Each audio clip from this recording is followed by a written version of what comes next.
बुद्ध के जमाने में लोग हाथ से चिवर सीते थे। उस समय की परिस्थिति थी कि चिवर सीते थे, क्योंकि मशीन नहीं थी, दूसरा कोई साधन नहीं था।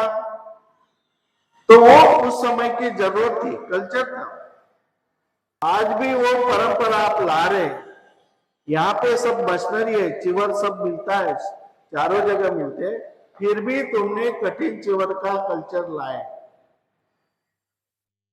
ठीक है, तुमने कठिन चिवर का कल्चर लाए, हम उसका विरोध नहीं करेंगे, लेकिन कठिन चिवर के पीछे तुम्हारा जो विचार है वो अंधश्रद्धे का विचार है। कठिन चिवर के पीछे तुम्हारी जो भावना है वो अंधश्रद्धे की भावना है, जो बाबा साहब आम्बेडकर को पसंद नहीं थी। लोग कठिन चिवर सीने के लिए जाते और क्या कहते हैं, पुण्य प्राप्त हो रहा है। कठिन चिवर सीने से पुण्य प्राप्त हो रहा है, ये पुण्य और पाप की बात है, ये बाबा साहब आम्बेडकर को पसंद नहीं थी। अरे इंसान की सेवा करो, इंसान की मदद करो, समाज में समता, स्वातंत्र, बंधुभाव और न्याय की व्यवस्था निर्माण करो, ये सबसे कुशल कर्म है। पूजा अर्चा करने और किसी को दान देने से मेरा पुण्य प्राप्त होता है, ये भावना पूरी तरह से गलत है।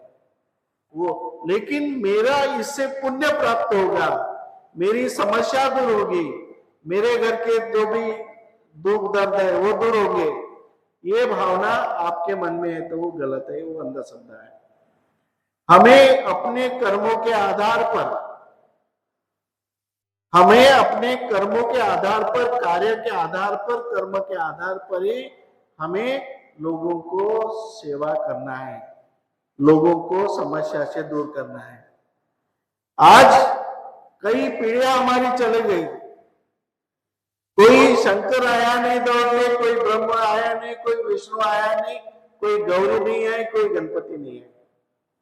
जब हमारा शोषण चल रहा था, हमें पीड़ा दे रहे थे, तब ये सब कहाँ गए थे?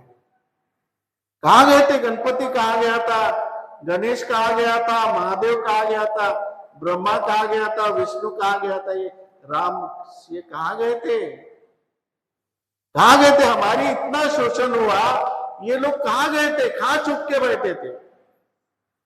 कोई बौद्ध राष्ट्र से आया, मैं बुद्ध का वारिस हूं, मेरा काम है सेवा करने की लोगों की।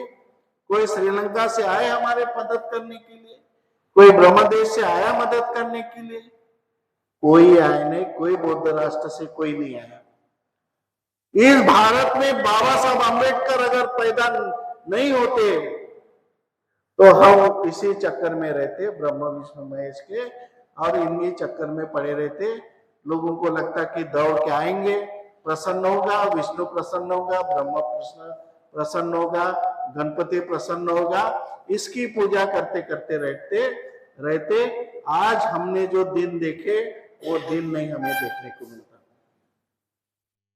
हम इतिहास का विरोध नहीं कर रहे, इतिहास का विरोध हम नहीं कर रहे, लेकिन इतिहास के माध्यम से तुम फिर से लोगों को भ्रमित कर रहे हो, फिर से पूजा अर्चा करने को लगा रहे हो, फिर से दैवी चमत्कार बातें ला रहे हो, वो गलत है। इसलिए बाबा साहब आम्बेडकर ने इसका विरोध किया, और ये बात बहुत से लोगों को हजम नहीं हो रही, ये बात बहुत से लोगों को हजम नहीं हो रही।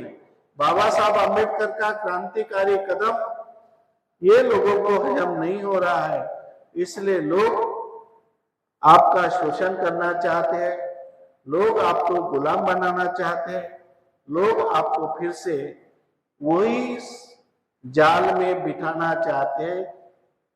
इसलिए हमें समझने की आवश्यकता है कि डेमोक्रेसी, लोकशाही में मुख्य उद्देश्य लोकशाही का कर्मकांड करना नहीं है, लोकशाही का मुख्य उद्देश्य पूजा अर्चा करना नहीं है, लोकशाही का मुख्य उद्देश्य पुरानी परंपरा चलाना नहीं है।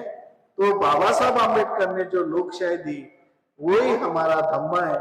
बाबा साहब ने जो लोकशाही दी, इसमें जो समता, स्वातंत्र, भाईचारा, अगर ये हमारी सही में डेमोक्रेसी है, लोकतंत्र है, अगर हम समाज में किसी की पूजा करने की आवश्यकता ही नहीं, अगर हम समाज में सबके साथ भाईचारा बना के रखें, सबके साथ समता का व्यवहार करें, सबके साथ बंधुभाव रखें, तो आज हम और प्रगति कर सकते और विकास कर सकते। इसके पहले ये लोग नहीं आए थे। इसके पहले हमारी जो प्रगति हुई आज तक, ये लोग कहां गए थे? आज बाबा साहब की वजह से हमारे आज तक प्रगति हो गई। आज ये लोग आके हमारे प्रगति विकास के बीच में आकर हमें कहीं ना कहीं पदभ्रष्ट करना चाहते, हमें अंधश्रद्धा में विचलित करना चाहते हैं। हम इसके बारे में समझने की आवश्यकता है, जागरूक रहने की आवश्यकता है। समाज को आप सही दिशा दो, आपका काम है। जिनको समझता है उसने प्रचार करना चाहिए। जिनको ये बात समझ में आई उसने समता, स्वातंत्र, बंधुत्व और न्याय, ये हमारे धम्म की विचारधारा है और इसका हमें प्रचार प्रसार करना जरूरी है। इसलिए आज का विषय है कि लोकतंत्र यही है। दूसरी बात है कि जाति भेद और सांप्रदायिकता इस देश की मुख्य जड़ है। ये जड़ है। आप किसी के भी पूजा करो, ये हटना नहीं है। जाति भेद और सांप्रदायिकता हटना नहीं है, हट नहीं सकती। बाबा साहब अम्बेडकर कहते हैं कि जाति भेद और सांप्रदायिकता इसको मजबूत करने के लिए, जैसे भारत में अलग अलग राजकीय पक्ष है कि नहीं? अलग अलग राजकीय पक्ष है। ये पक्ष के धोरण अलग अलग होंगे। मनसे अलग काम करती होंगे, शिवसेना अलग काम करती होगी, राष्ट्रवादी अलग काम करता होगा, बीजेपी अलग काम करती होगी, कांग्रेस अलग अलग, सबके एजेंडे अलग अलग आपको लगते होंगे। लेकिन इसको मजबूत बनाने के लिए, देश में जाति भेद और सांप्रदायिक को मजबूत बनाने के लिए सभी पार्टियां एक होती है। ये ख्याल में रखो। चाहे कांग्रेस हो, हमें कांग्रेस बीजेपी अलग लगती है, ये शिवसेना अलग है, उद्धव ठाकरे की अलग है, ये अलग, सब अलग अलग लगते हैं। लेकिन ये सब मिलकर के जो जाति भेद है इस भारत में, हमारे सबसे बड़े, जो हमारा शोषण का सबसे बड़ा जो कारण है, वो इस देश में वर्ण व्यवस्था, जाति व्यवस्था, सांप्रदायिकता, ये सबसे हमारा शोषण का सबसे शोषण होता है इससे। और ये शोषण व्यवस्था वैसी बनी रहे, इसलिए जो राजकीय पक्ष है, सभी राजकीय पक्ष एक हो जाते हैं, क्योंकि वो नहीं चाहते कि ये शेड्यूल कास्ट के लोग हैं, शेड्यूल टाइप के लोग हैं, वो इतना विकास करे कि वो हमारे बराबर आए। इस देश में क्रमिक असमानता है, कोई नहीं चाहते, ओबीसी नहीं चाहता, चाहे 52% ओबीसी है। हम 52% ओबीसी के लिए अपना झंडे का रंग बदला दिए, उनके महापुरुष लिए, हमने सब कुछ लिए, लेकिन ओबीसी नहीं चाहता कि ये शेड्यूल कास्ट के लोग हमारे बराबर आए, हमारे जैसे मकान रहे, हमारे जैसे आर्थिक क्षेत्र में आगे बढ़े, हमारे जैसे स्वतंत्र रहे। ये नहीं चाहते ओबीसी, कितना भी उनके लिए करो। इसलिए बाबा साहब आम्बेडकर लोकतंत्र में कहते हैं कि इसके लिए सब इकट्ठा होते हैं। इसलिए हमें इस जाति व्यवस्था को, सांप्रदायिक को नष्ट करने के लिए हमें प्रयास करना पड़ेगा, दूसरा कोई प्रयास नहीं करेगा। कोई भी राजकीय पार्टी जाति व्यवस्था नष्ट करने के लिए प्रयास नहीं करेंगी, ये तो हमें करना पड़ेगा। राजकीय जो समानता वो बाबा साहब आम्बेडकर ने संविधान में दिया। राजकीय समानता जिसको कहते हैं कि तुम्हारे जाति के अनुसार शेड्यूल कास्ट और शेड्यूल कास्ट के उम्मीदवार खड़े रहते हैं, वो उन्होंने राजकीय समानता निर्माण की। लेकिन सामाजिक और आर्थिक समानता बाबा साहब आम्बेडकर कहते हैं कि तुमको ही निर्माण करना पड़ेगा, तुमको ही ये व्यवस्था निर्माण करना पड़ेगा, ये बहुत जरूरी है। इसलिए हमारा दायित्व है, हमारा फर्ज है कि आपस में हम जाति व्यवस्था सांप्रदायिकता नष्ट करने के लिए हम आपस में भाईचारा बना के रखें, हमें जरूरी है। नहीं तो सत्ता किसी की भी आए, मैं कहता हूं सत्ता किसी की भी आए, चाहे बीजेपी की सत्ता रहे, चाहे कांग्रेस की सत्ता रहे, यूपी में सपा की सत्ता रहे, सत्ता किसी की भी रहो, लेकिन ये जाति व्यवस्था, वर्ण व्यवस्था, ये शोषण व्यवस्था, आर्थिक असमानता और सामाजिक असमानता, ये राजकीय लोग कभी दूर नहीं कर सकते। राजकीय पार्टी कभी भी आर्थिक समानता निर्माण नहीं कर सकती, सामाजिक समानता निर्माण नहीं कर सकती। राजनीतिक समानता तो संविधान में बाबा साहब ने दिया, राजनीतिक समानता बाबा साहब ने दिया है, इसलिए हमारे कैंडिडेट खड़े रहते। शेड्यूल कास्ट का रिजर्वेशन रहता तो वहां सिर्फ शेड्यूल कास्ट के लोग ही खड़े रहेंगे, क्योंकि उन्होंने संविधान के माध्यम से राजकीय आरक्षण दिया, तुमको तुम्हारे विकास के लिए उन्होंने राजकीय क्षेत्र दिया। लेकिन आर्थिक और सामाजिक जो समानता है वो तुमको निर्माण करना पड़ेगा। इसके लिए जब जो हमारे आपस में जो विवाद है, चाहे कितने भी विवाद करने वाले हो करने दो, विवाद करने वाले करने दो, तुम्हारे विचारों के विरुद्ध में काम करने वाले हैं उनके करने दो, बाबा साहब का विरोध करने वाले लोग हैं उनको करने दो। कितने दिन करेंगे, कितने दिन करेंगे? कुछ दिन करेंगे, कुछ नया नया है, लोग उसको सपोर्ट करेंगे, लेकिन आखिरी में बचेगा तो बाबा साहब आम्बेडकर, आखिरी में बचेगा तो संविधान बचेगा।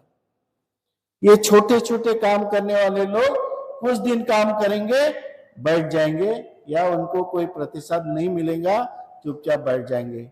लेकिन बाबा साहब आम्बेडकर को इस देश की राजनीति भी, बाबा साहब का जो सम्मान है, बाबा साहब का जो ज्ञान है, वो इस देश की राजनीति भी कम नहीं कर सकती, क्योंकि बाबा साहब आम्बेडकर का जो ज्ञान है, बाबा साहब का जो चरित्र है, बाबा साहब आम्बेडकर का शील है, बाबा साहब की विद्वत्ता है, ये पूरे विश्व को मालूम है। विश्व, पूरा संसार बाबा साहब को नहीं भूल सकता। पूरे संसार में बाबा साहब आम्बेडकर को बोधिसत्व दिया है, इसी को किसी भिक्षु को दिया क्या बोधिसत्व आज तक? बताओ, बाबा साहब के विरोध करने वाले लोगों को मैं कहता हूं, तुमको किसी ने बोधिसत्व कहा क्या आज तक? बोधिसत्व किसी को नहीं कहा, बाबा साहब आम्बेडकर को बोधिसत्व वो भी पूरे विश्व भर के लोगों ने दिया। तुम इतने ज्ञानी हो, बाबा साहब आम्बेडकर का विरोध करते हो, किसी ने तुमको सिंबल ऑफ नॉलेज कहा क्या? ज्ञान का प्रतीक कहा था? कहा किसी ने कहा तुमको बहुत बड़े ज्ञानी हो? किसी ने नहीं कहा। लेकिन बाबा साहब आम्बेडकर को पूरे विश्व में कहा सिंबल ऑफ नॉलेज, ज्ञान का प्रतीक, ये पूरे विश्व में कहा। इसलिए बाबा साहब आम्बेडकर के से टक्कर देना ये चूहा बिल्ली का खेल नहीं है। ये तो टकराएंगे, बाबा साहब के साथ टकराएंगे और मिट जाएंगे, लेकिन बाबा साहब आम्बेडकर को मिटाना ये साधारण बात नहीं है। इसलिए हमें सतर्क रहना है, होशियार रहना है कि आपस में भाईचारा बना के रखना है। चाहे गलत काम करते हो करने दो, उनकी इच्छा है। जो बाबा साहब का विरोध करने वाले करने दो, उनकी इच्छा है, अपन उसको नहीं बोल सकते, स्वतंत्रता है करने का, उनका जो करना है तो करने दो। लेकिन हम लोग बाबा साहब आम्बेडकर के पीछे रहेंगे, ऐसे मैं आपसे ये करता हूं। दूसरी बात, जो ये सिस्टम है, सेकंड सिस्टम, स्वयं की तत्व प्रणाली, ये राष्ट्र के लिए बड़ी घातक है। ये राष्ट्र के लिए क्यों घातक है कि बाबा साहब आम्बेडकर ने कहा कि ग्रुप सेटअप फिलॉसफी, जो ग्रुप सेटअप यानी स्वयं की तत्व प्रणाली, इस देश में डेमोक्रेसी को खत्म किया जा रहा है। डेमोक्रेसी को खत्म किया जा रहा है। जो संविधान में जो भी नियम बनाए हैं, कानून बनाए हैं, उस कानून से चलने का कोई प्रयास नहीं कर रहा है। संविधान बाजू में रख दिए है और जो भी सत्ता पे पक्ष रहता है, जो भी सत्ता, जैसे यूपी में सपा कुछ दिन सत्ता में था, इधर आप सत्ता में थी, दिल्ली में सत्ता में थे, ये सब लोग सत्ता में थे। उन्होंने अपना एजेंडा इस्तेमाल किया, भारतीय संविधान का एजेंडा सप्लाई नहीं किया। उन्होंने अपने मतों के विचारों पर, अपने दिल के विचारों पर, अपने पक्ष का जो एजेंडा था, आप पक्ष का एजेंडा था, उसने आप अपने पक्ष के एजेंडा के अनुसार दिल्ली का शासन चला है, पंजाब का शासन चला है। जहां पर भी शासन है, वो शासन जो पक्ष का सत्ता होती है, जो पक्ष की सत्ता होती है, वो अपने पक्ष के अनुसार चलाने की कोशिश करते हैं। उसी प्रकार इस देश को भी बाबा साहब आम्बेडकर चाहते थे कि कोई भी सत्ता आए, किसी की भी सत्ता आए, लेकिन ये देश संविधान के नियमों पर चलना चाहिए, संविधान पे, कानून पे चलना चाहिए। लेकिन जो राजकीय पक्ष के लोग हैं, वो नहीं चाहते कि संविधान पे देश चले। वो चाहते कि हमारे पक्ष का एजेंडा चले। जैसे बीजेपी की सत्ता है तो वो चाहते कि आरएसएस का एजेंडा चले, बीजेपी का एजेंडा चले। जो समता, स्वातंत्र, बंधुभाव और न्याय की व्यवस्था जो दी है, उसके ऊपर चढ़ करके उनके ऊपर अपना एजेंडा को मानते हैं। संविधान का जो एजेंडा है, उससे बड़ा, उससे अच्छा, उसके ऊपर अपना एजेंडा लगाना चाहते हैं। इसलिए इस देश को खतरा है कि जब स्वयं की प्रणाली, स्वयं अपना पक्ष, अपनी प्रणाली को देश के संविधान के प्रणाली के ऊपर लागू करना चाहता है, तब संविधान को धोखा निर्माण हो सकता है। कोई भी है, संविधान को धोखा तब निर्माण होता है जो सत्ता पक्ष है, जो शासन कर रहा है, वो अपने विचार प्रणाली को संविधान के विचार प्रणाली से बड़ा मानता है, श्रेष्ठ मानता है, तब वो संविधान के विचार प्रणाली को धोखा पहुंचता है। इसलिए ऐसे समय में लोकतंत्र में तानाशाही निर्माण हो सकती है। लोकतंत्र धीरे धीरे मिट जाएगा। कौन मिटाएगा? जो लोग संविधान से ऊपर अपनी विचारधारा रखते हैं, वो संविधान को नहीं मानते, वो अपने पक्ष की विचारधारा मानते हैं। अपने पक्ष के लोगों को न्याय मिलेगा, अपने पक्ष के लोगों को स्वतंत्रता मिलेगी, और दूसरे विरोधक है, उसके ऊपर कोई चौकसी करेंगे, उसके ऊपर न्याय नहीं मिलेगा। तो ये अपने पक्ष का एजेंडा चला करके इस देश में तानाशाही निर्माण करने का प्रयास करता है। अभी देखो, देश में अगर 400 के ऊपर संसद आते तो देश में तानाशाही लग जाती थी संसद में, और ये देश को सिर्फ 2-3 लोग चलाते, तानाशाही। जो उन्होंने बोला वही, सुप्रीम कोर्ट का रिजल्ट भी इन्होंने, दोनों ने बोला वही लगेगा। सुप्रीम कोर्ट का जो मैजिस्ट्रेट है, वो कुछ अपना निर्णय नहीं देगा, इन्होंने जो निर्णय है वही, नहीं तो उसके हकाल पट्टी, उसके ऊपर कोई ना कोई आरोप लगाएंगे, उसकी चौकसी करेंगे, कुछ ना कुछ करेंगे। तो ये जो तानाशाही की परिस्थिति है, ये तानाशाही की परिस्थिति कब निर्माण होती है? जब अपनी डेमोक्रेसी खतरे में आती है, जब हम संविधान को बचाने के लिए काम नहीं करते। हम संविधान में जो समता, स्वातंत्र, बंधुभाव और न्याय की भावना बनाई है, इसके ऊपर हम काम नहीं करते। अरे हमारा काम है समता, स्वातंत्र, बंधुभाव और न्याय पर काम करने का हमारा कर्म है। हमें करना पड़ेगा, दूसरा कर्म करो न करो। हमारी जिम्मेदारी है, हमें देश को बचाना है, संविधान को बचाना है, मानव समाज को बचाना है। ये हमारी जिम्मेदारी है, किसी की जिम्मेदारी हो न हो। हम इस जिम्मेदारी को छोड़ करके हम कर्मकांडों की तरफ लग गए। ये कर्म करने से पुण्य होता, वो कर्म करने से पुण्य होता। अरे कहां पुण्य और पाप को लेके बैठे हैं? पुण्य तो तब होगा कि जब तुम, बाबा साहब अम्बेडकर कहते, स्व परित्याग, दूसरे के लिए स्व परित्याग। बाबा साहब अम्बेडकर कहते हैं दूसरे के लिए स्व परित्याग, यानी समाज के लिए समता, स्वातंत्र, बंधुभाव, न्याय की व्यवस्था निर्माण करना हमारा काम है।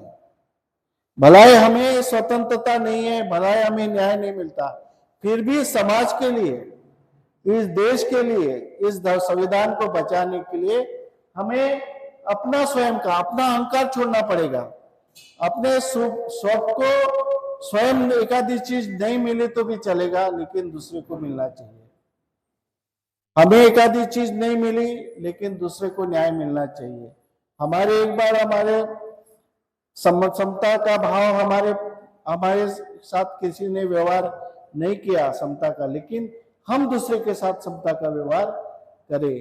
किसी ने हमें गुलामी में रखने का प्रयास किया, लेकिन हमारा प्रयास है कि सबको गुलामगिरी से मुक्त हो, स्वतंत्रता निर्माण हो। ये सही में कर्मकांड है, ये कर्मकांड है। पूजा अर्चा कर्मकांड करना ये कर्मकांड नहीं है। ईश्वर को प्रसन्न करना, कौन प्रसन्न हो रहा है? कौन आपको दे रहा है? बताओ। बुद्ध धर्म में ईश्वर नहीं है, फिर आप कठिन जीवन सीखे भी कौन प्रसन्न हो रहा है? बुद्ध प्रसन्न हो रहे। कौन पुण्य दे रहा है आपको? काय का पुण्य हो रहा है? आपका बच्चा नौकरी पे लग जाएगा, आपके घर में कोई बीमारी है तो बीमारी दुरुस्त हो जाएगी। कौन सा पुण्य हो रहा है? पुण्य तो उसको मिल रहा है कि तुम्हारे जेब से, तुम्हारे पास के 5-5 हजार, 10-10 हजार तुम दान दे रहे कर्मकांड के नामों से। जिसको दान दे रहे उसको पुण्य हो रहा है, उसकी झोली भर रही है, तुमको कुछ नहीं मिल रहा है। तुमको जो करना है वो समाज के लिए करो, लोगों के लिए करो। कर्मकांडों के लिए खर्चा करना ये गलत है। ये इस तरह से बाबा साहब अम्बेडकर ने कहा कि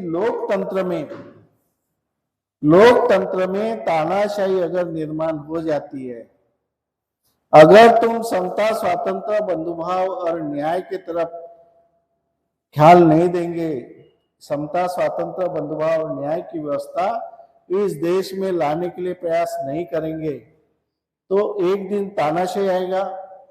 तानाशाही आने के बाद में इस देश से समता, स्वातंत्र, बंधुभाव, न्याय की व्यवस्था नष्ट होके विषमतावादी, क्रमिक असमानता की व्यवस्था फिर से शुरू होगी।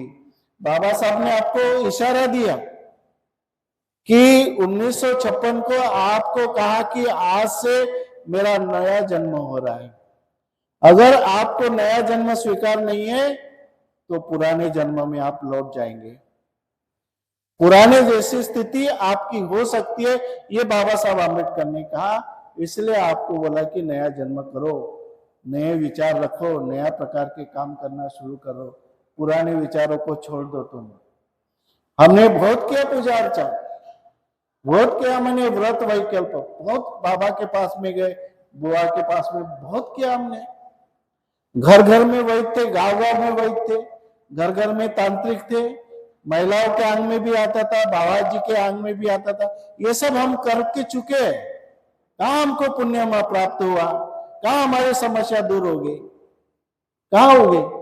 ये सत्यता है, वास्तविकता है। हमारे बुजुर्ग लोगों ने झेला ये सब समस्या। इसलिए हमें इस बाबा साहब ने एक एक शब्द जो हमको बताया है, इस एक एक शब्द को हमें पहचानने की आवश्यकता है, एक एक शब्द के ऊपर काम करने की आवश्यकता है। अभी जो सृजन है, राजनीति का माहौल है, अभी देखो जो बीजेपी का एजेंडा है कि विरोधी पक्ष नष्ट हो, उनका विरोध करने वाला संसद में कोई न हो। जैसे कांग्रेस भी है, कांग्रेस हर जगह विरोध नहीं करेगी, क्योंकि उनके विचारों में और उनके बीजेपी के विचारों में ज्यादा फर्क नहीं है। तो इसलिए कोई बाबा साहब आंबेडकर के विचारों का कोई विरोधी पक्ष हो, कोई ऐसे लोग चुन के जाए समाज में जो बाबा साहब आंबेडकर के विचारों का डंका संसद में बजाए। ऐसे विचारों के लोग हमें तैयार करना चाहिए। अभी चुनाव के समय यह नहीं हो सकता, लेकिन 5 साल के अंदर हमें मेहनत करके ऐसे लोगों को तैयार करना है जो संसद में जाके चुपचाप न बैठेंगे, तो संसद में जाके बाबा साहब आंबेडकर की आवाज बुलंद करेंगे, संसद में जाके समता, स्वातंत्र, बंधुत्व और न्याय की व्यवस्था के लिए संघर्ष करेंगे, चाहे वो कोई भी पक्ष का हो, लेकिन उसमें वो हिम्मत चाहिए। लोग क्या करते, कांग्रेस से चुन के जाते, अपने लोग कांग्रेस से चुन के जाते, लेकिन वहां पे संसद में कुछ नहीं बोलते, क्योंकि वो दबे हुए रहते, वो बाबा साहब आंबेडकर के लिए काम नहीं करते, तो वो अपने पक्ष के लिए काम करते हैं। हमें ऐसे स्वतंत्र विचार के लोग निर्माण करना है जो बाबा साहब आंबेडकर की आवाज बुलंद करें, तभी हम इस देश की लोकतंत्र बचा सकते हैं, इस देश की तानाशाही जो है वो खत्म कर सकते हैं। इसलिए संविधान, इसलिए बाबा साहब आंबेडकर कहते हैं कि संवैधानिक मार्ग का इस्तेमाल करना है, हमें रक्त रंजित क्रांति नहीं करना है। बाबा साहब ने लोकशाही की जो डेफिनेशन दी कि बिना खून का एक बूंद टपके हुए समाज में आर्थिक और सामाजिक स्वतंत्रता मिलना चाहिए, सामर्थ्य मिलना चाहिए, कि ऐसी व्यवस्था बाबा साहब आंबेडकर चाहते थे। इसको बाबा साहब आंबेडकर लोकशाही कहते थे। हमें ऐसी व्यवस्था निर्माण करने के लिए प्रयास करना चाहिए।